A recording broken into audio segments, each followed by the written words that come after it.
Blood dripped from Bridget Wilson's raw, cracked hands as she dragged another fallen log toward the growing woodpile behind her small homestead.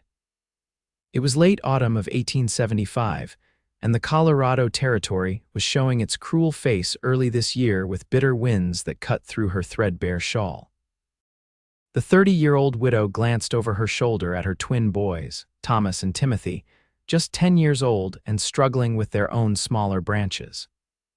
Their reddened faces and determined expressions mirrored her own stubborn refusal to surrender to the harsh reality of their situation. "Mama, can we stop soon?" Thomas called, his voice thin against the whistling wind. "Just a few more trips," Bridget replied, forcing brightness into her tone that she didn't feel.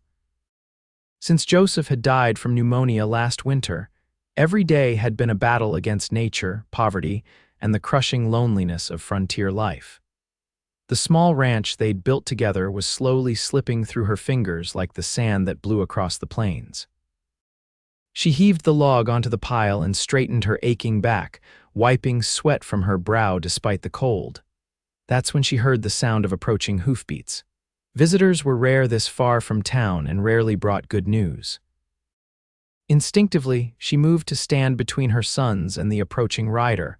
A tall figure on horseback emerged from the tree line, silhouetted against the setting sun. The stranger rode confidently, his broad shoulders square beneath a worn leather duster. As he approached, she could make out a weathered face partially hidden beneath the shadow of his hat. He reined his horse to a stop several yards away, respectful of her space. "Afternoon, madam," he called, his deep voice carrying easily across the distance. "Noticed you working as I rode by." His eyes drifted to the boys and then to the pile of wood, taking in the situation with a quick assessment. "That's mighty heavy work." Bridget's chin lifted.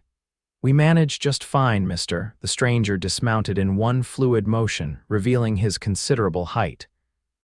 He removed his hat, revealing sandy brown hair and striking blue eyes set in a sun-lined face. "Name's Noah Blackwood, madam. Was heading to Silverton when I saw the smoke from your chimney." He gestured toward the woodpile. "That's my job from now on. Excuse me." Bridget's hands went to her hips, indignation flaring. "I don't recall hiring anyone, Mr. Blackwood." A smile tugged at his lips. "Not offering to be hired, madam, just offering to help." He stepped forward, and she noticed his limp slight but unmistakable. "A woman and 2 young boys shouldn't have to haul wood with winter coming on."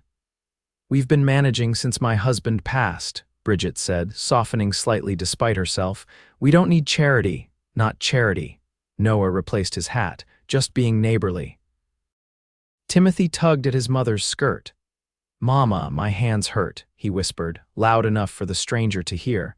Noah's gaze dropped to the boy's reddened fingers, then to Bridget's own bloodied hands. Something flickered in his eyes, not pity but understanding. "Tell you what," he said, reaching for the axe that leaned against a nearby stump. "Let me chop what you need for the next few days. You can pay me with a cup of coffee if you've got any. Been riding since dawn." Bridget hesitated, torn between pride and practicality. The wood needed chopping, and her back felt like it might snap in two. "Just coffee, that seems a poor wage for such work." "Best offer I've had all day," Noah replied with an easy grin that transformed his serious face. "Come on, boys," Bridget finally relented. "Let's get inside and warm up."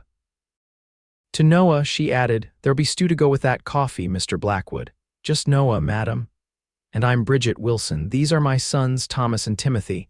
Noah nodded to each boy in turn. "Fine young men you've got, Mrs. Wilson." "Miss," she corrected automatically. "I never took to Mrs." Even when Joseph was alive. Something sparked in Noah's eyes at that small revelation. Without another word, he removed his duster, rolled up his sleeves, and set to work. Bridget watched for a moment as his powerful arms swung the axe in smooth, practiced arcs. Each blow landed precisely, splitting the logs with seemingly effortless strength. As she herded her sons toward the cabin, Bridget found herself wondering what would bring a man like Noah Blackwood to their remote corner of the territory, and why the sight of him chopping wood in her yard made her heart beat just a little faster than the cold air warranted. Inside the cabin, Bridget stirred the meager stew while her sons peered out the window at the stranger. "He's strong, Mama," Thomas observed. "Stronger than Pa was." The innocent comparison stung, but Bridget merely nodded. "Your father was a good man, remember that. You think he'll stay?" Timothy asked, his voice hopeful. "He's just passing through," Bridget replied, more sharply than she intended. "Don't get attached to every stranger who happens by." But even as she spoke, she found herself stealing glances out the window. Noah worked steadily, a growing pile of neatly split logs beside him. The rhythmic sound of the axe was oddly comforting, a sound that had been missing from their homestead for too long. When the stew was ready and the coffee boiled, she sent Thomas to call him in. Noah entered the cabin, ducking slightly under the doorframe. He removed his hat and hung it on a peg by the door with the casual familiarity of a man used to small frontier homes. "Smells mighty fine, Miss Wilson," he said, accepting the cup she offered. "It's not much," she apologized, suddenly aware of the stew's thinness. Game had been scarce lately, better than trail rations. He sipped the coffee appreciatively, then turned his attention to the boys. "How long have you two been helping your ma with the wood?" "Since Pa died," Thomas answered matter-of-factly. "Last winter, it's been hard," Timothy added, earning a warning glance from his mother. Noah nodded, his expression thoughtful. "My pa died when I was about your age, had to grow up fast too." Something in his tone made Bridget look up from ladling stew. There was no self-pity there, just a simple statement of fact and perhaps a touch of empathy. "You said you were heading to Silverton?" she asked, changing the subject. "Looking for work," Noah confirmed. "Heard they're expanding the mines there.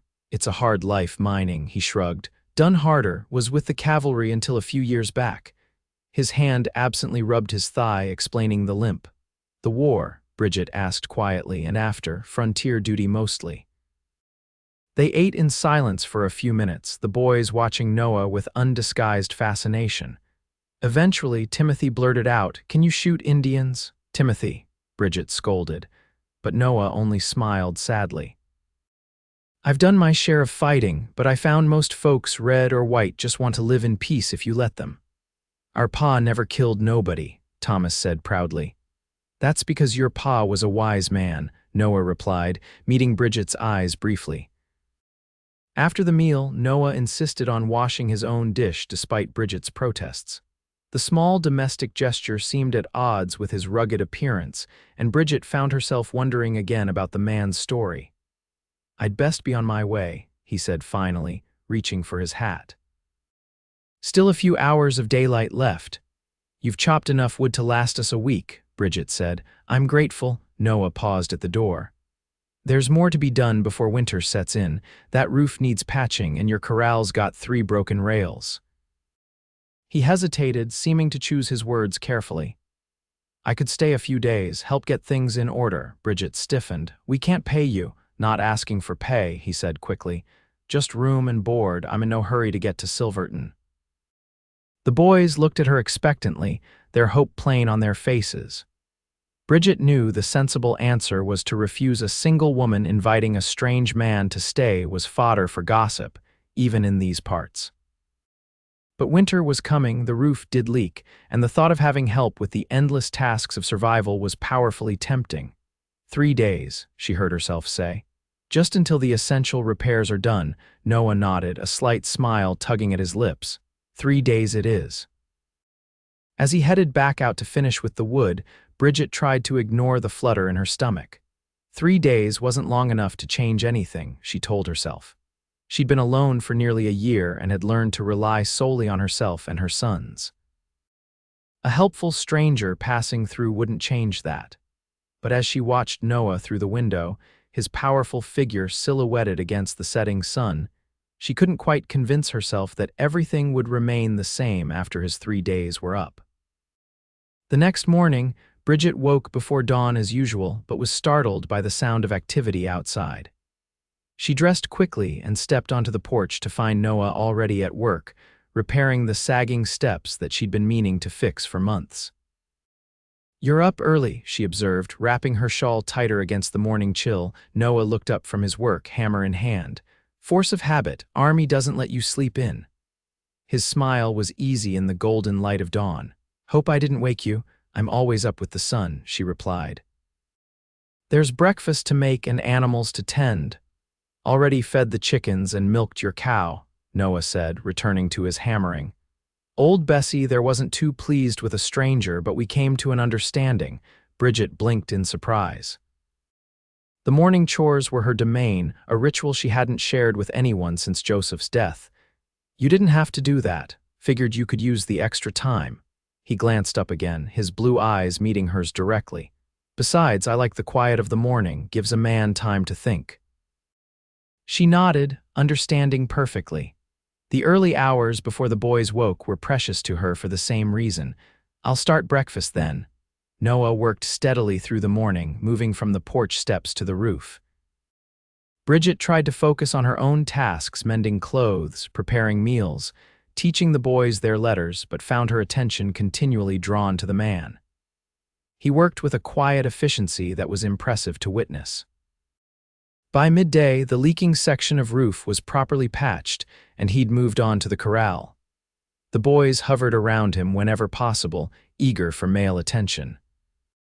To Bridget's surprise, Noah was patient with their endless questions, showing them how to hold tools properly and explaining each step of his work. She watched from the wash line as he knelt down to Thomas's level, guiding the boy's hands as he hammered a nail into the corral railing. Wider grip, that's it, Noah was saying. Now aim careful and swing from the shoulder, not the wrist. Thomas's face screwed up in concentration as he brought the hammer down, hitting the nail squarely. His whoop of triumph brought a smile to Noah's weathered face. See there. You're a natural, Noah told him, ruffling the boy's hair. The gesture was so casual, so paternal that Bridget felt a pang in her chest. Joseph had been a good father but a quiet one, never quite comfortable with showing affection. Noah's easy way with the boys revealed a gentleness that seemed at odds with his imposing size and obvious strength.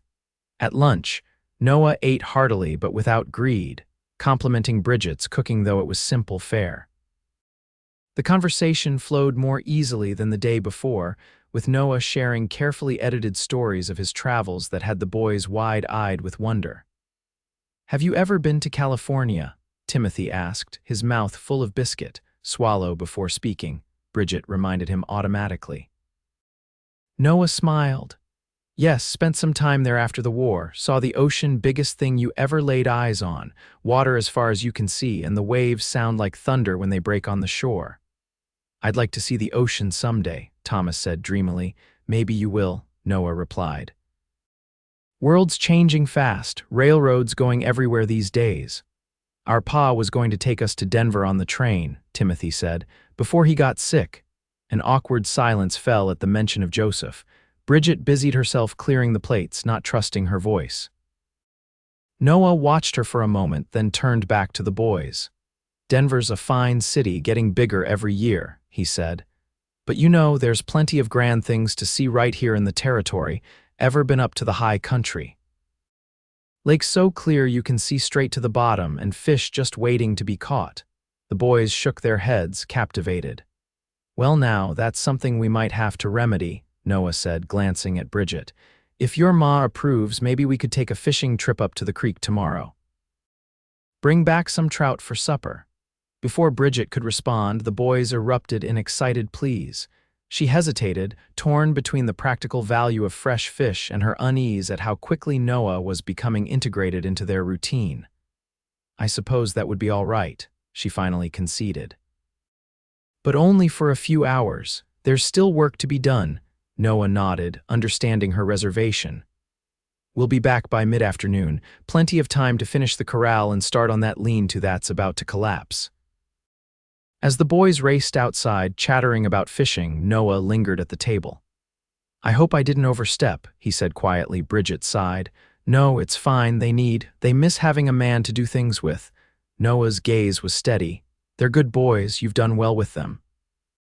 I've done what I can, she replied, turning away to hide the sudden moisture in her eyes. But sometimes I worry it's not enough. It's more than enough, Noah said firmly. They're strong, respectful, eager to learn, that's your doing. Bridget looked back at him, touched by his assessment. "Thank you for saying that." A moment of understanding passed between them, lingering until Bridget broke eye contact, flustered by the warmth spreading through her chest. "You'd best get back to work if you want to take them fishing tomorrow." Noah nodded and rose from the table. At the door, he paused. "You should come too, to the creek." The invitation surprised her. "I have plenty to do here." "Everyone needs a few hours' respite now and then," he said simply, then stepped outside before she could argue. Bridget stood alone in the quiet kitchen, pondering his words. Respite was a luxury she hadn't allowed herself since Joseph's death. There was always too much work, too many worries. The idea of a few carefree hours by a creek seemed almost decadent. Yet as she watched through the window as Noah returned to his work, the boys trailing behind him like eager puppies, she found herself considering his invitation. There was something about Noah Blackwood that made impossible things seem possible, even the notion that she might, for a brief time, set down the heavy burden of responsibility she'd been carrying alone. The next day dawned clear and cool, perfect weather for fishing. Despite her initial reluctance, Bridget found herself caught up in the boys' excitement. She packed a simple lunch while Noah prepared fishing gear he'd fashioned from materials around the homestead. "Ready to go, Miss Wilson?" Noah asked, appearing at the kitchen door with an easy smile. Bridget smoothed her hands over her one good dress, suddenly self-conscious. She rarely bothered with appearances these days, but this morning she'd taken extra care with her hair, twisting it into a neat bun instead of her usual practical braid. "I suppose I am," she replied, picking up the basket of food. They set off on foot, the creek being only a mile from the homestead. The boys ran ahead, their energy boundless, while Bridget and Noah followed at a more sedate pace. The silence between them was comfortable, broken only by Noah's occasional comments about the landscape or wildlife. "Look there," he said quietly, pointing to a distant ridge where a buck stood silhouetted against the sky. 12-pointer at least. "Would make good eating," Bridget observed practically. Noah chuckled. "Always thinking of provisions. Do you ever just look at something and appreciate its beauty?" The question caught her off guard. "I used to," she admitted, "before." "Well, survival doesn't leave much room for admiring the scenery." "That's where you're wrong," Noah replied, his voice gentle. "Noticing beauty is part of survival, reminds us there's more to life than just making it through another day." Bridget glanced at him, struck by the unexpected wisdom in his words. "You're an unusual man, Noah Blackwood." "Been called worse," he said with a wink that made her cheeks warm. The creek was running clear and swift, bordered by cottonwoods showing the gold of autumn. Noah helped the boys set up their fishing lines, teaching them to bait the hooks and cast properly. Bridget spread a blanket under a tree and watched, surprised by how easily she was able to relax. "Try it." Noah offered her a finished line. Bridget shook her head. "I haven't fished since I was a girl." "Like riding a horse," he assured her. "You never really forget." Before she could refuse again, he was beside her on the blanket, showing her how to hold the line. His hands were large and calloused, but surprisingly gentle as they guided hers. Bridget was acutely aware of his proximity, the clean scent of soap and leather that clung to him. "There you go," he said as she made a passable cast into the creek. "Natural talent, flatterer," she accused, but couldn't help smiling. They fished for an hour, the boys whooping with delight each time they caught something. Noah cleaned the fish immediately, praising the boys' catches regardless of size. By noon, they had enough trout for a feast, and they settled on the blanket to eat the lunch Bridget had packed. After eating, the boys wandered downstream a bit, searching for interesting rocks and skipping stones across the water. Bridget watched them, savoring their carefree laughter. "They needed this," she said softly. "Thank you." Noah, sitting beside her on the blanket, nodded. "So did you." Bridget turned to find him watching her, his blue eyes thoughtful. "I suppose I did," she acknowledged. "It's been difficult." "You want to talk about him?" Noah asked. "Your husband?" The question was gentle, without pressure. Bridget looked down at her hands, considering. She rarely spoke about Joseph, finding it too painful, but something about Noah's quiet presence made it seem possible. "Joseph was a good man," she began slowly. Hard-working, honest, not much for words or showing feelings, but solid. He loved the boys in his way. She paused, sorting through her memories. We came out here 7 years ago, looking to build something of our own. It was his dream more than mine, but I followed. You loved him, Noah observed. I did, Bridget confirmed. Maybe not the passionate kind you read about in novels, but a steady kind of love. We were partners. She twisted her hands in her lap. When he got sick last winter, it happened so fast. Pneumonia took him in less than a week. I wasn't prepared to do this alone. Yet here you are, Noah said, doing it anyway. Bridget met his gaze. What choice did I have? Some would have given up, sold the place, moved back east to family. I don't have family back east, she replied, and this is our home, mine and the boys. Joseph's dream became ours. Noah nodded, his expression somber. Takes courage to stay and fight. What about you? Bridget asked, curious. Any family waiting somewhere? A shadow crossed Noah's face. Not anymore. Had a brother but lost him at Antietam. Parents passed before the war. I'm sorry, Bridget said softly. Noah shrugged, his gaze distant. Been on my own a long time, got used to it. Is that why you move around? No roots to hold you? Partly, he admitted. After the war and my time with the cavalry, staying in one place felt confining. Always seemed like there might be something better over the next horizon. And was there? Bridget asked. Noah looked at her then, really looked at her, his eyes searching her face. Never found it, he said quietly. Started to wonder if maybe I was looking for the wrong thing. The intensity of his gaze made Bridget's heart quicken. She looked away, flustered by the current of something unspoken running between them. We should start heading back, she said, rising from the blanket. Still plenty of work waiting at home. Noah didn't argue, though something like disappointment flickered across his face. He called to the boys, who came running back with pockets full of treasures they'd collected. The walk home was filled with their excited chatter, giving Bridget time to compose herself and consider the strange feelings Noah Blackwood was stirring within her.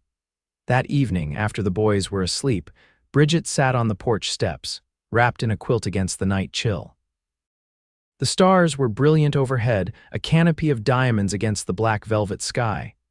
She heard Noah's footsteps before she saw him emerge from the barn where he'd insisted on sleeping. Mind some company? He asked, stopping at the bottom of the steps. Bridget hesitated, then moved over slightly. It's a free country. Noah sat beside her, careful to maintain a respectful distance.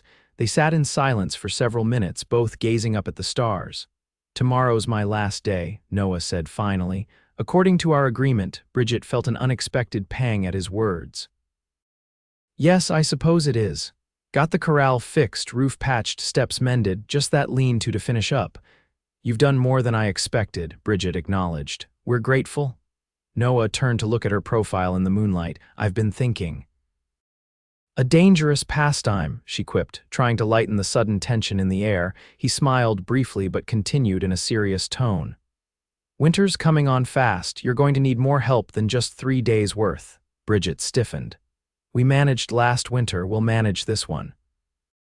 You nearly worked yourself to death last winter, if I'm reading things right, Noah countered gently. And the boys were younger, needed less food. What are you suggesting, Mr. Blackwood? Her use of his surname was deliberate, a way to create distance. Noah sighed, running a hand through his hair. I'm suggesting I stay on, through winter at least. Bridget stood abruptly, pulling the quilt tighter around her shoulders. That's impossible. Why? Noah stood too, his height forcing her to look up at him. Because it's not proper. A single man and woman living in such proximity. People would talk. People always talk, Noah said dismissively. Question is whether you care more about gossip or surviving the winter. It's not just gossip, Bridget protested. It's my reputation, the example I set for my sons. I'd sleep in the barn, Noah said. Work for room and board, nothing improper about hiring help. And when spring comes, Bridget challenged. What then? Noah held her gaze steadily. That would be up to you. The implication hung in the air between them, unspoken but clear. Bridget felt her heart racing, a mixture of fear and something dangerously like hope rising in her chest. I barely know you, she whispered. You know enough, Noah replied, and I know enough about you to be certain I want to stay. Bridget turned away, overwhelmed by the decision before her. Part of her, the practical, survival-minded part, recognized the sense in his offer. An extra pair of strong hands would make all the difference in the coming harsh months. But another part, the wounded heart that had carefully walled itself off after Joseph's death, was terrified of letting anyone new into their lives. I need time to think, she said finally. Noah nodded, respecting her hesitation. Take all the time you need. I'll be here tomorrow, finishing what I promised. He turned to go, but Bridget's voice stopped him. Noah, he looked back, waiting. Thank you, she said softly. For the fishing, for today it was. I can't remember the last time I just enjoyed an afternoon. A smile warmed his features. My pleasure, Bridget. He continued toward the barn, his tall figure soon swallowed by the darkness. Bridget remained on the porch, her thoughts as vast and tumultuous as the star-filled sky above. Tomorrow she would have to decide whether to let Noah Blackwood walk out of their lives or take a chance on something new and uncertain. Sleep evaded Bridget that night, her mind turning Noah's proposal over and over. By dawn, she was no closer to a decision. She rose and dressed mechanically, her movements sluggish from lack of rest. When she stepped outside to begin the morning chores, she was once again surprised to find them already completed. Noah stood by the corral, his back to her, as he examined the repaired fence. The sight of him, solid and dependable in the golden morning light, stirred something in her chest. In just 3 days, he had somehow become a fixture in their landscape, as if he had always belonged there. Morning, she called, approaching the corral. Noah turned, his face lighting with a smile that made her heart skip. Morning, sleep well? Well enough, she lied. You're up early again. Wanted to get a head start on that lean-to, he explained. Figure I can finish it by noon if I push. Bridget nodded, noting his careful reference to leaving on schedule. The boys will be disappointed to see you go. Just the boys? Noah asked quietly. Bridget met his gaze, finding it impossible to dissemble under those clear blue eyes. No, she admitted, not just the boys. A flicker of hope crossed Noah's face, but he kept his tone neutral. Decision's still yours, Bridget, no pressure from me. Before she could respond, the cabin door banged open and the twins burst out, racing toward them with the boundless energy of youth. Noah. Are we going to finish the lean-to today? Thomas asked eagerly. Can we help? Timothy added. You said we could hammer some nails. Noah chuckled, ruffling their hair. Sure thing, boys, but breakfast first, can't work on empty stomachs. The domestic scene that followed breakfast around the table, the easy conversation, the boys' obvious attachment to Noah only made Bridget's decision more difficult. She watched as Noah patiently answered every question, taught the boys a simple card trick, and complimented her cooking with genuine appreciation. It felt right having him there, as if a missing piece had slotted into place. After breakfast, the 3 males headed out to work on the lean-to while Bridget tackled the endless indoor chores. Through the window, she could hear their voices, Noah's deep baritone mixing with the boys' higher tones, punctuated by laughter. The sound made the cabin seem less empty, less lonely. By mid-morning, Bridget had made up her mind. She set aside her mending and walked out to where Noah and the boys were working. The lean-to was coming along nicely, its new frame sturdy against the side of the barn. Boys, she called, go fetch water from the creek, please. The barrel's getting low. They groaned but obeyed, leaving Bridget alone with Noah. He continued working, hammering a support beam into place, but she could tell by the set of his shoulders that he was acutely aware of her presence. It's looking good, she offered, gesturing to the lean-to. Should hold through winter, he replied, driving another nail home. Maybe longer. Bridget took a deep breath.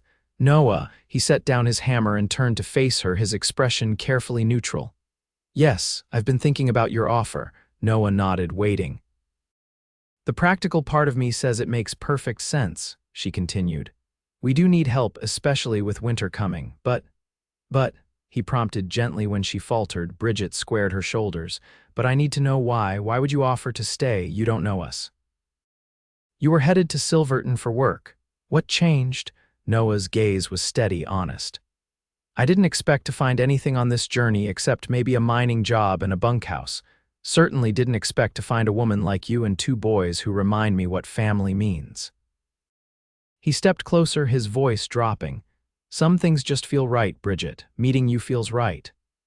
And if I say yes, if you stay through winter, then I work hard, earn my keep, sleep in the barn, and respect whatever boundaries you set," he said simply.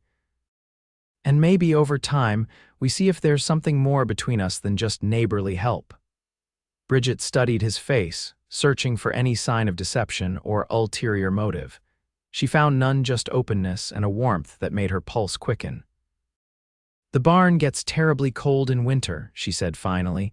"We could clear out the storeroom. It's small, but it has a stove." Noah's face broke into a smile that transformed his weathered features. "That would be more than adequate. And there would be rules," Bridget added quickly. "Proper behavior. The boys are watching everything." "Absolutely," Noah agreed. "I respect that." Bridget felt a weight lifting from her shoulders, replaced by a nervous fluttering in her stomach. "Then I guess you're staying, Mr. Blackwood." "Guess I am, Miss Wilson." His smile widened, crinkling the corners of his eyes. "Best offer I've had in years." The boys returned then, struggling with a heavy bucket between them. When Bridget announced that Noah would be staying through winter, their whoops of joy echoed across the homestead. Their unabashed delight confirmed for Bridget that she'd made the right decision, whatever uncertainties lay ahead. That evening, they celebrated with the trout from yesterday's fishing expedition. The atmosphere around the table was lighter than it had been in the Wilson household for a long time. Even Bridget found herself laughing at Noah's stories of his travels, momentarily forgetting the hardships that had weighed her down for so long. After the boys were asleep, Bridget and Noah sat by the fire, a respectable distance between them, making plans for the weeks ahead. "First snow usually comes by late October," Bridget said. "We'll need at least 4 more cords of wood to be safe." Noah nodded, making mental calculations. "I can get that done in a week, weather permitting. What about food stores?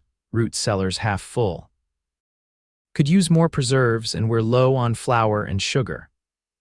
"I can ride into town tomorrow if you'll trust me with a list and whatever money you can spare," Noah offered. Bridget hesitated, then nodded. "The boys need new boots too. I've been patching theirs, but they won't last another winter." "Add it to the list," Noah said without hesitation. "I've got some savings. Consider it an advance on my room and board." "I can't accept. You can and you will," Noah interrupted gently. "Pride's a fine thing, Bridget, but it won't keep little feet warm." Bridget sighed, acknowledging the truth of his words. "You're right. Thank you." They continued planning late into the night, the practical details of survival serving as a safe topic that allowed them to grow more comfortable in each other's company. When Bridget finally rose to retire, she found herself reluctant to end their conversation. "Good night, Noah," she said, lingering by the door to her bedroom. "Good night, Bridget," he replied, his deep voice soft in the dimly lit cabin. "Sleep well." As she closed her door, Bridget leaned against it, listening to Noah's quiet movements as he banked the fire and prepared to return to the barn for the night. A strange feeling of anticipation had replaced her earlier uncertainty. For the first time since Joseph's death, the future held something more than mere survival. It held possibility. The days that followed established a new rhythm at the Wilson homestead. Noah worked from dawn to dusk, chopping wood, hunting game, and making repairs that Bridget had been forced to neglect. True to his word, he maintained a respectful distance, never overstepping the boundaries she had set. But Bridget found those boundaries shifting almost imperceptibly as the days passed. She caught herself watching him more often, admiring the strength and grace with which he worked. She noticed small kindnesses, how he always made sure her coffee cup was full in the morning, how he carved wooden toys for the boys in the evenings, how he listened to her with genuine interest when she spoke of her hopes and fears. Noah's trip to town had yielded not only the requested supplies, but also unexpected gifts: a warm shawl for Bridget in a soft blue that matched her eyes, and a book of adventure stories for the boys. When she protested the extravagance, Noah shrugged it off. Everyone needs something that's not just practical now and then, he said, echoing his earlier wisdom about beauty and survival. The boys blossomed under Noah's attention. He taught them to track animals, to use tools properly, to play chess with pieces he carved himself. In the evenings, he helped with their reading lessons, displaying a patience that Bridget, exhausted after long days of work, sometimes struggled to maintain. "You're good with them," she observed one night after the twins had gone to bed, their heads full of the story Noah had read to them. Noah looked up from the piece of wood he was whittling. "They make it easy, smart kids." Joseph was never quite comfortable with them, Bridget admitted. He worked hard to provide, but the day-to-day raising of children, he left that to me. "Different men have different ways," Noah said diplomatically. "I had a good father who taught me by example. Guess I'm just passing that on." "They adore you," Bridget said softly. "I worry sometimes." "That I'll leave," Noah finished when she trailed off. Bridget nodded, vulnerability clear in her eyes. Noah set down his carving and leaned forward. "Bridget, I gave my word I'd stay through winter. Beyond that," he hesitated. "Beyond that depends on both of us, but I'm not a man who makes promises lightly." The sincerity in his voice reassured her. Over the weeks that followed, Bridget found herself growing increasingly comfortable with Noah's presence. The storeroom had been converted into a small but adequate sleeping space for him, though he spent most of his waking hours either working outside or sitting with the family in the main room of the cabin. October turned to November, bringing the first snow flurries and bitter winds. Noah had prepared well, ensuring the woodpile was stacked high and the animals properly sheltered. The cabin, with its repaired roof and newly chinked logs, was warmer than it had been in years. The first real snowstorm came in late November, a howling blizzard that kept them confined indoors for 3 days. In close quarters, with nowhere to retreat for privacy, Bridget expected tension. Instead, she found a deepening comfort in Noah's presence.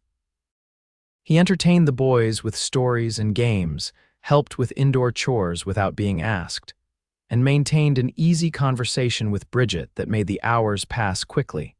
On the third night of the storm, after the boys were asleep, they sat before the fire as had become their custom. Noah was unusually quiet, staring into the flames with a pensive expression. "Penny for your thoughts," Bridget said, breaking the silence. Noah looked up, his blue eyes reflecting the firelight. "Was just thinking about choices." "What kind of choices?" "The ones that change your life," he replied.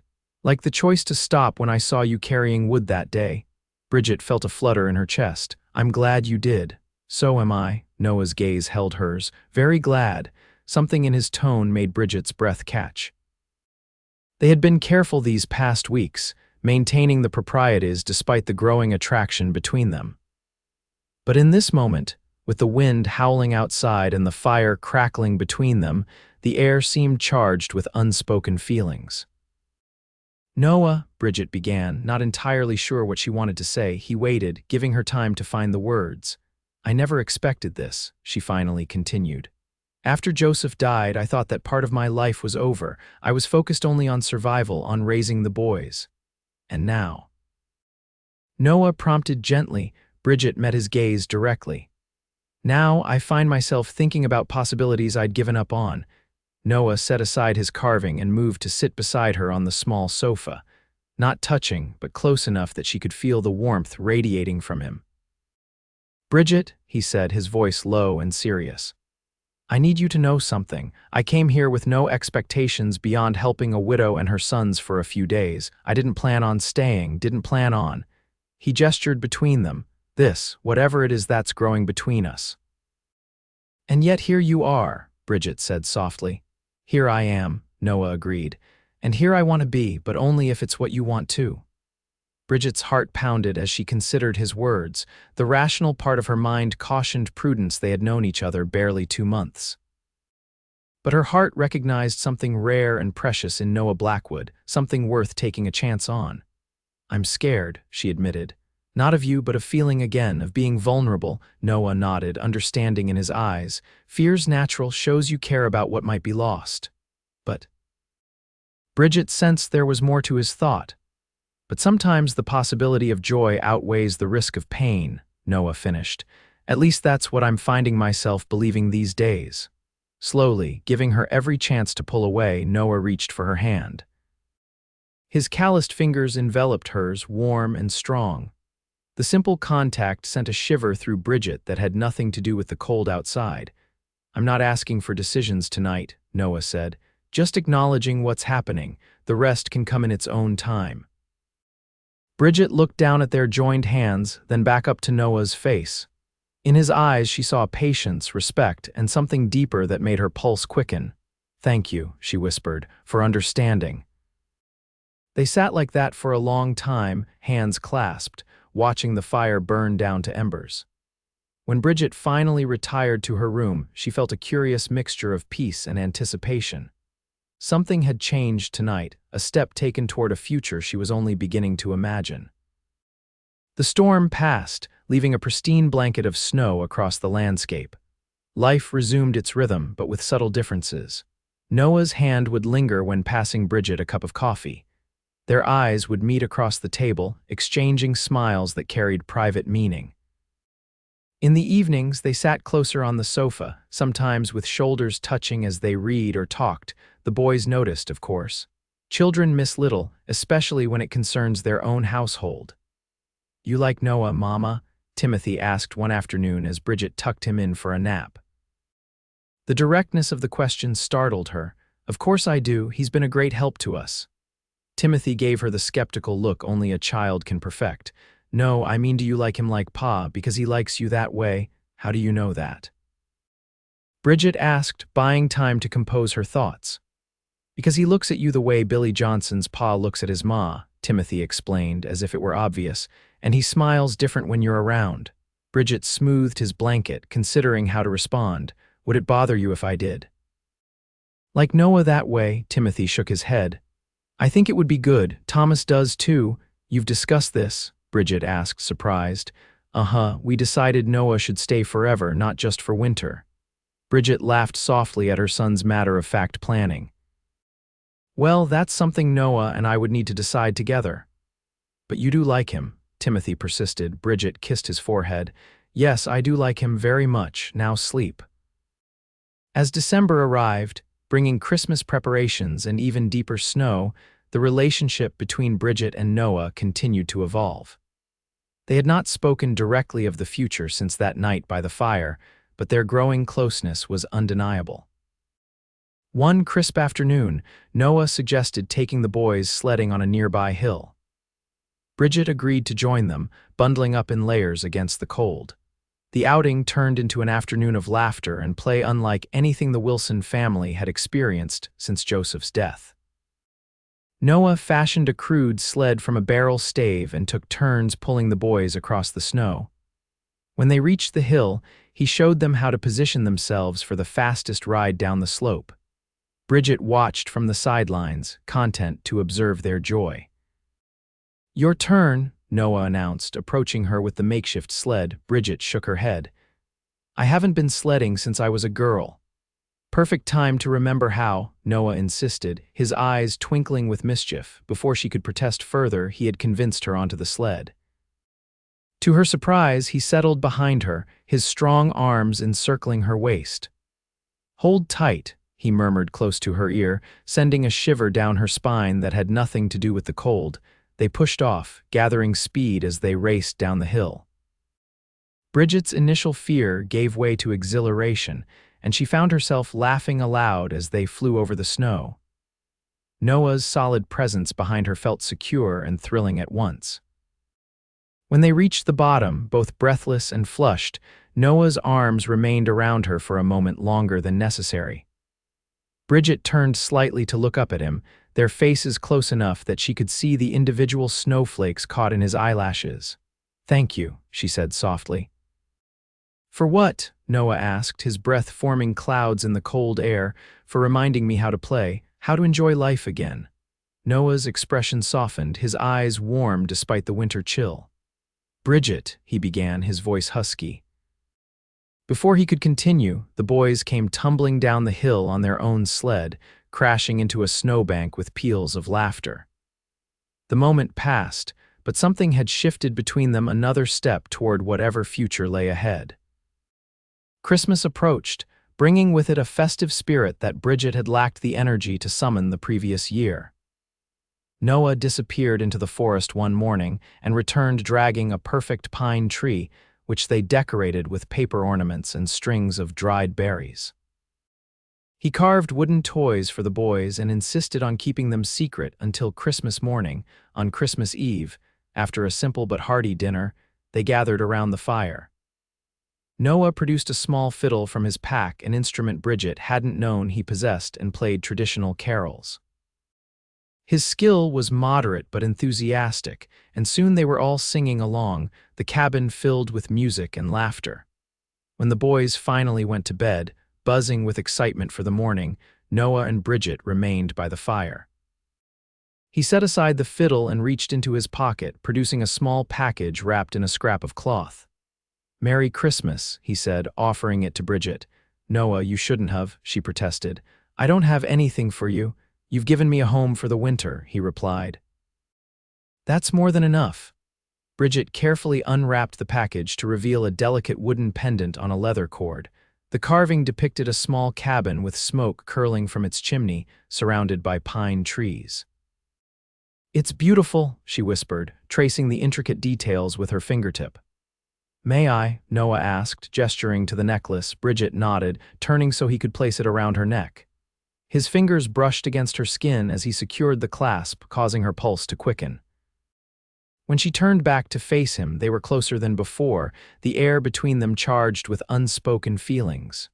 "Bridget," Noah said, his voice low, "these past months have been the happiest I can remember in a very long time." "For me too," she admitted, her hand going to the pendant at her throat. Noah took a deep breath as if gathering courage. "I know we agreed to take things slowly to see how we felt come spring, but I find myself unwilling to wait any longer to tell you what's in my heart." Bridget's breath caught as Noah took her hands in his. "I love you," he said simply. "I think I started falling in love with you that first day when you stood so proudly insisting you didn't need help, even with bleeding hands and exhaustion in your eyes. Your strength, your kindness, your devotion to your boys, everything about you has captured my heart." Tears welled in Bridget's eyes as emotions she had kept carefully controlled for months broke free. "Noah, you don't need to say anything," he assured her quickly. "I don't expect I love you too," Bridget interrupted, her voice steady despite her tears. "I've been fighting it, afraid to trust these feelings, but I can't deny them anymore. I love you, Noah Blackwood." The joy that spread across Noah's face was like sunrise breaking over the mountains. Slowly, giving her every chance to pull away, he leaned forward until his lips met hers in a gentle kiss. Bridget responded, her hands sliding up to his shoulders as the kiss deepened, expressing all the emotion they had held in check for so long. When they finally separated, both breathless, Noah rested his forehead against hers. "Best Christmas gift I could have asked for," he murmured. Bridget smiled, feeling lighter than she had in years. "What happens now?" she asked. Noah stroked her cheek tenderly. "Now we build a future if that's what you want, together." "The boys would approve," Bridget said with a small laugh. "They've apparently been discussing it for weeks." "Smart boys," Noah replied, grinning. "Take after their mother." They stayed by the fire late into the night, making plans and sharing dreams, stealing kisses between conversations. When they finally parted Noah to his room in the storeroom, Bridget to her bedroom, it was with the understanding that their lives had irrevocably changed. Christmas morning dawned bright and clear. The boys woke early, as children do on such occasions, and were delighted with the wooden horses and soldiers Noah had carved for them. Bridget had managed to bake a special breakfast using precious stores of sugar and cinnamon, filling the cabin with enticing aromas. As they sat around the table, Noah cleared his throat. "Boys, your mother and I have something to tell you." Thomas and Timothy looked up expectantly, their faces sticky with syrup. "Noah and I care for each other very much," Bridget began, meeting Noah's eyes across the table, "and we've decided that we want to build a life together." "Are you getting married?" Thomas asked bluntly. Noah smiled. With your permission, yes, I'd like to ask your mother to be my wife. The boys exchanged glances, then broke into identical grins. Does that mean you'll be our pa? Timothy asked. If you'll have me, Noah replied seriously. I know I can never replace your father, but I'd be honored to help raise you boys. And you'll stay forever, Thomas pressed. Not just for winter. Forever, Noah confirmed. This is home now. The boys erupted in cheers, launching themselves around the table to embrace Noah and Bridget in turn. As Bridget watched Noah lift Timothy into the air, spinning him around while Thomas tugged at his arm for a turn, her heart felt so full it might burst. From the depths of grief and uncertainty had emerged a new family, stronger perhaps for having known loss and found love again. Later, as the boys played with their new toys, Noah took Bridget's hand and led her to the porch. The winter landscape stretched before them, pristine and peaceful in the morning light. I realized I haven't properly asked you, Noah said, turning to face her. Been a bit backward about this whole courtship, Bridget smiled. Nothing about our story has been conventional. Noah took both her hands in his and dropped to one knee on the snowy porch. Bridget Wilson, I love you with all my heart. Would you do me the extraordinary honor of becoming my wife? Yes, Bridget replied without hesitation. With all my heart, yes. Noah stood and pulled her into his arms, sealing their engagement with a kiss that promised a lifetime of tomorrows. As they stood together, framed in the doorway of the home they would share, Bridget thought about the journey that had brought them to this moment, from a widow struggling to carry wood with her sons, to a woman embracing a second chance at love and happiness. What are you thinking? Noah asked, noticing her thoughtful expression. Bridget smiled up at him. I'm thinking about that day you rode up and said that's my job from now on. You had no idea how those words would change our lives. Best decision I ever made, Noah replied, pulling her closer against the winter chill. And I intend to keep that promise for the rest of our days. As they returned inside to their waiting sons, Bridget knew with certainty that the future stretching before them with all its challenges and joys was one they would face together. A family forged not by blood, but by love and choice and the courage to begin again. Spring arrived gradually, the snow melting to reveal tender green shoots pushing through the earth. The Wilson homestead, soon to be the Blackwood homestead, bustled with activity as the family prepared for both planting season and the upcoming wedding. Noah and Bridget had decided to marry in April, when the weather would be mild enough for an outdoor celebration. The nearest preacher, from a town 20 miles away, had agreed to make the journey for the ceremony. Invitations had been sent to neighboring homesteaders, creating a sense of community that Bridget had missed during her year of widowhood. As the wedding day approached, Bridget found herself reflecting on the remarkable change in her circumstances. Just a year ago, she had been drowning in grief and responsibility, uncertain if she could maintain the homestead alone. Now, she watched from the kitchen window as Noah taught the twins to repair a fence, his patience never wavering as he guided their small hands. The door opened, breaking her reverie as Noah entered, wiping sweat from his brow. Boys are natural builders, he announced proudly. That fence will outlast us all, Bridget smiled, handing him a cup of water. You're good with them, better than I ever imagined possible. Noah drank deeply, then set the cup aside to draw her into his arms. They make it easy, and their mother sets a fine example. She leaned into his embrace, still marveling at how natural it felt to be held by him. 5 more days, she murmured against his chest. Can't come soon enough, Noah replied, pressing a kiss to the top of her head. Though I admit, I'm nervous about meeting your cousin. Bridget's cousin Eleanor was traveling from Denver for the wedding, the only family member with whom Bridget had maintained correspondence over the years. Eleanor will love you, Bridget assured him. She's been urging me to find happiness again in every letter since Joseph died. Wise woman, Noah said with a smile. I look forward to thanking her. The day before the wedding, Eleanor arrived on the stagecoach, a whirlwind of city fashion and warm embraces. She took one look at Noah, standing somewhat awkwardly beside Bridget, and declared, Well, cousin, you've done exceedingly well for yourself this time. Eleanor. Bridget scolded, though she couldn't help laughing at Noah's blush. "What? It's the truth," Alina insisted, linking arms with Noah as if they were old friends. "Now tell me everything about how you two met. I want all the details." By evening, Alina had charmed the entire household, including the twins, who were fascinated by her stories of city life in Denver. As the boys finally went to bed, exhausted from excitement, the adults sat around the fire with cups of coffee.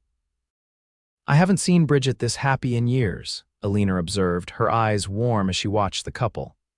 "Not even when she first married Joseph, if I'm being honest." "Alina," Bridget protested again. "It's true, dear, Joseph was a good man, but—" Alina hesitated. "Well, he never looked at you the way Noah does, like you're the sunrise after a long, dark night." Noah's hand found Bridget's, squeezing gently. "That's exactly what she is to me," he said simply. Alina nodded, satisfied.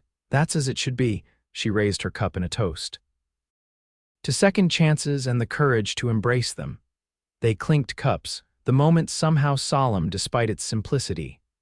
Later, as Noah reluctantly prepared to spend his last night in the storeroom before the wedding, Alina pulled Bridget aside. "I brought something for you," she said, reaching into her bag.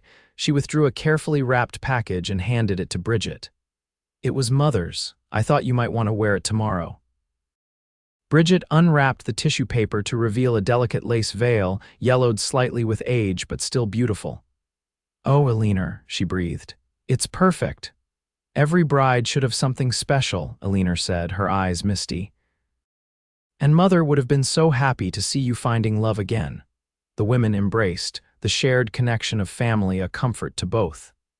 As Bridget lay in bed that night, too excited to sleep, she thought about the journey that had brought her to this moment.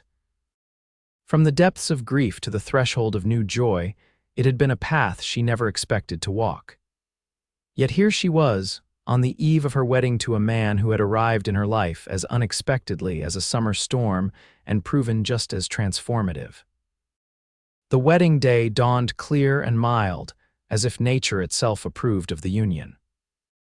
Alina helped Bridget dress in her best gown, not white, as this was a second marriage, but a soft blue that matched her eyes and complemented the wooden pendant Noah had given her at Christmas, which she wore around her neck.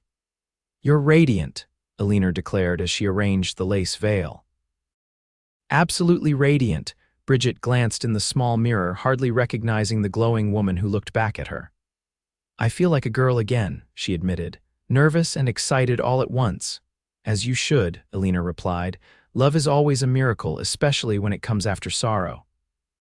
A knock at the door announced the arrival of the twins, dressed in their Sunday best, faces scrubbed and hair slicked down with water.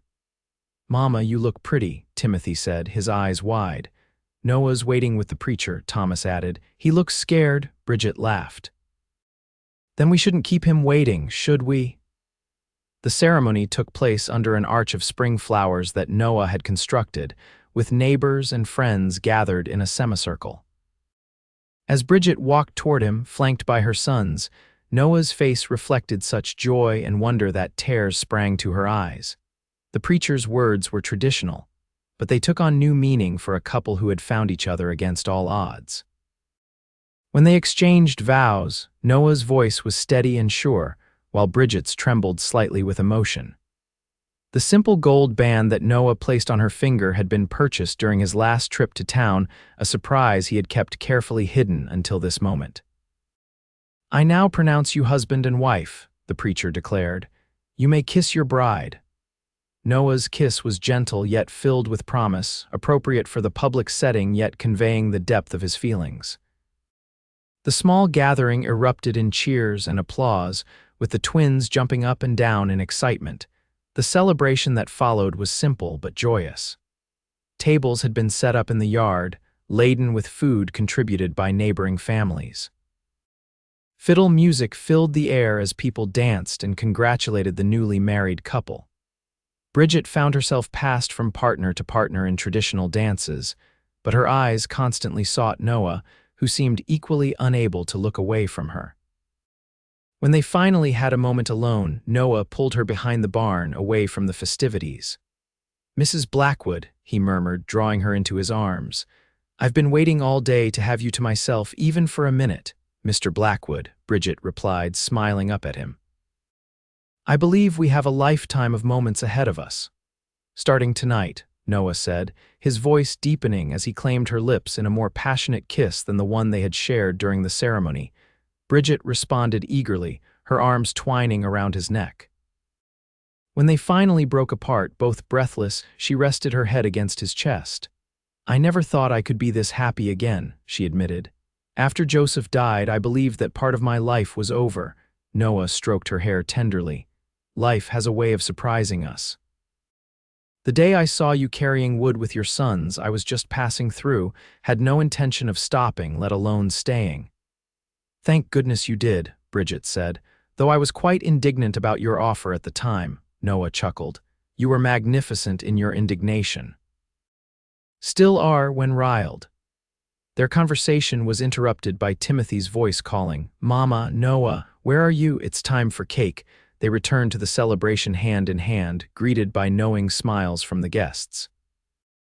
As the afternoon stretched into evening, lanterns were lit, casting a golden glow over the gathering. The older guests gradually departed, while the younger ones continued dancing under the stars. Eleanor approached the couple as they sat watching the dancers. "I'll take the boys to bed," she offered. "They're nearly asleep on their feet, but too excited to admit it." Bridget thanked her with a grateful smile. As the night deepened, the last guests finally departed, leaving the newlyweds alone in the yard strewn with the remnants of celebration.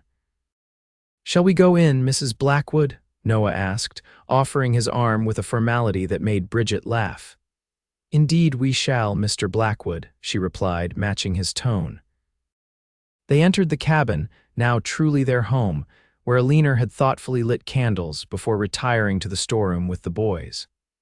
The soft light created an intimate atmosphere that made Bridget suddenly shy despite the months of growing closeness. Noah sensed her nervousness and took her hands in his. "We have all the time in the world," he said gently. "Nothing need happen that you're not ready for." Bridget's heart swelled with love for this man who consistently put her comfort above his own desires. "I am ready," she assured him, reaching up to touch his face. "I've been ready for some time." Noah's eyes darkened as he drew her into his arms. "Then let me show you how much I love you, wife." Their first night as husband and wife was a revelation for Bridget. Noah's tenderness and patience allowed her to overcome the initial awkwardness, and they discovered together the deep physical connection that complemented their emotional bond. As they lay entwined in the darkness afterward, Bridget felt a sense of completion she had never known before. "You're thinking very loudly," Noah murmured against her hair. Bridget smiled, tracing patterns on his chest. "Just marveling at how life can change so completely in such a short time if you hadn't stopped that day." "But I did," Noah said simply, "and here we are." "Here we are," Bridget echoed, contentment washing over her like a wave. Home. The years that followed brought both joys and challenges to the Blackwood family. Noah proved to be a dedicated husband and father, working tirelessly to improve the homestead and care for his new family. The twins thrived under his guidance, growing into strong, capable young men who combined their mother's intelligence with Noah's practical skills. 18 months after their wedding, Bridget gave birth to a daughter they named Emma, a perfect blend of her parents with Noah's blue eyes and Bridget's dark hair. The boys, now 12, were initially skeptical about the squalling infant but soon became fiercely protective older brothers. "She has your stubborn chin," Noah observed as he cradled his newborn daughter. "And your inability to stay quiet when there's sleeping to be done," Bridget retorted tiredly from the bed. Noah laughed, leaning down to kiss his wife's forehead. "Rest, I'll walk her until she settles." Watching him pace the cabin with their daughter held securely against his broad chest, Bridget felt her heart might burst with love. Noah had taken to fatherhood with a natural ease, equally comfortable bandaging scraped knees or telling bedtime stories. The homestead prospered under their joint care. Noah's practical knowledge combined with Bridget's careful management allowed them to expand, adding more livestock and improving the quality of their crops. 2 years after Emma's birth, they were able to build an addition to the cabin, giving the growing family much-needed space. Not every day was idyllic, of course. They weathered droughts that threatened their crops, harsh winters that tested their preparations, and the normal disagreements that occur between two strong-willed individuals building a life together. But through it all, the foundation of respect and love they had established carried them forward. When Emma was 3, Bridget discovered she was expecting again. The pregnancy was difficult, leaving her bedridden for the final months. Noah took over both his usual work and hers, somehow managing to keep the household running while providing constant care for his wife. "You need to rest too," Bridget insisted one evening as Noah sat beside their bed, dark circles under his eyes from overwork. "I'll rest when you're well again," he replied, his smile tired but genuine. "Besides, the boys are a tremendous help." Indeed, Thomas and Timothy had stepped up admirably, taking on adult responsibilities without complaint. At 15, they were already showing the strength of character that would define them as men. The birth of their son, Joseph Noah Blackwood, was long and difficult, but ultimately successful. Named in honor of both Bridget's first husband and his father, the baby was sturdy and strong-lunged from his first breath. "He's perfect," Noah whispered, tears in his eyes as he held his son for the first time. Absolutely perfect. As their family grew, so did their connection to the community. The Blackwood homestead became known as a place of welcome, where neighbors could find help in hard times or join in celebration during good ones. Noah's skills as a builder and Bridget's knowledge of natural remedies made them valuable members of the scattered frontier community. On their 5th wedding anniversary, Noah surprised Bridget with a gift she had long desired but never expected: a piano, delivered at great expense from Denver. The journey to bring it to their remote homestead had required careful planning and the help of several neighbors with wagons. "Noah," Bridget gasped when the instrument was finally installed in their front room. "How did you manage this?" "Been saving for 2 years," he admitted, "and calling in every favor owed to me." He guided her to the bench. "You mentioned once that you played as a girl. Thought you might like to teach Emma." Bridget's fingers trembled as she touched the keys, drawing forth a tentative melody. "I'm terribly out of practice," she apologized as a wrong note sounded. "We have plenty of time for you to remember," Noah said, sitting beside her on the bench. "A lifetime." Music filled their home after that, with Bridget slowly regaining her skill and teaching not only Emma but the boys as well. Even little Joseph would bang enthusiastically on the lower keys, his face lighting with delight at the sounds he created. As the children grew, the homestead expanded further. By the time Thomas and Timothy were 18, Noah had helped them build a separate cabin nearby where they could establish some independence while still helping with the family ranch. Both young men showed an aptitude for raising horses, gradually developing a breeding program that promised to become a profitable enterprise. "You've given them roots and wings," Bridget observed as they watched the twins working with a spirited colt in the corral. "Just what they needed." Noah slipped an arm around her waist. "We did that together."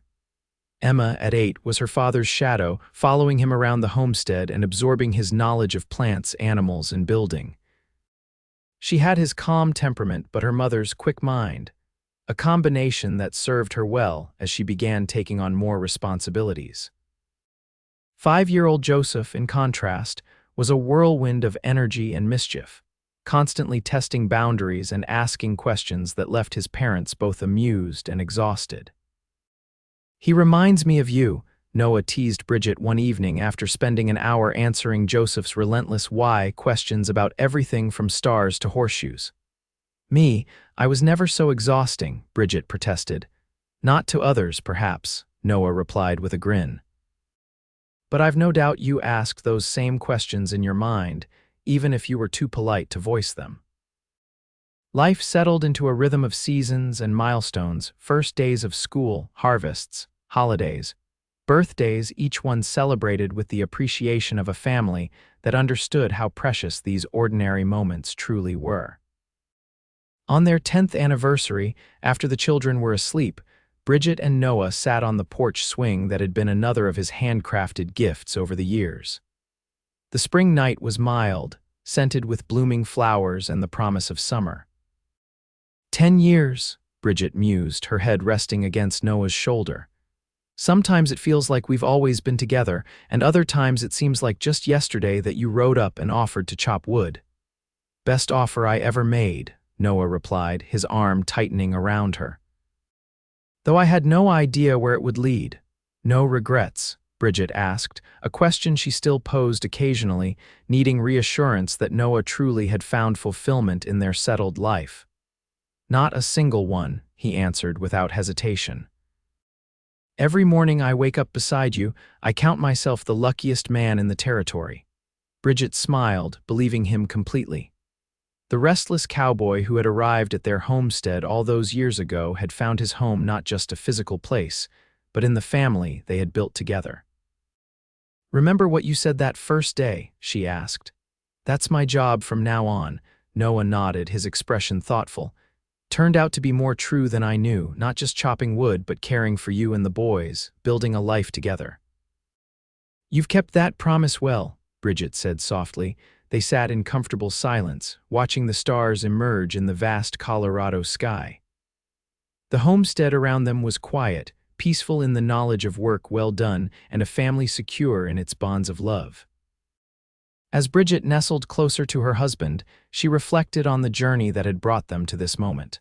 From the depths of grief had emerged a life richer and fuller than she could have imagined, built day by day through shared work, respect, and deep abiding love. What are you thinking? Noah asked, his voice a low rumble against her ear. That some endings are really beginnings, Bridget replied, and I'm grateful every day for ours. Noah kissed her then, a kiss as full of tenderness and passion as their first had been. As they sat entwined beneath the stars, Bridget knew with absolute certainty that the unexpected gift of Noah's love would continue to sustain and delight her for all the years to come, a love born on a cold autumn day when a widow carrying wood with her sons met a cowboy who changed their lives with 7 simple words. That's my job from now on.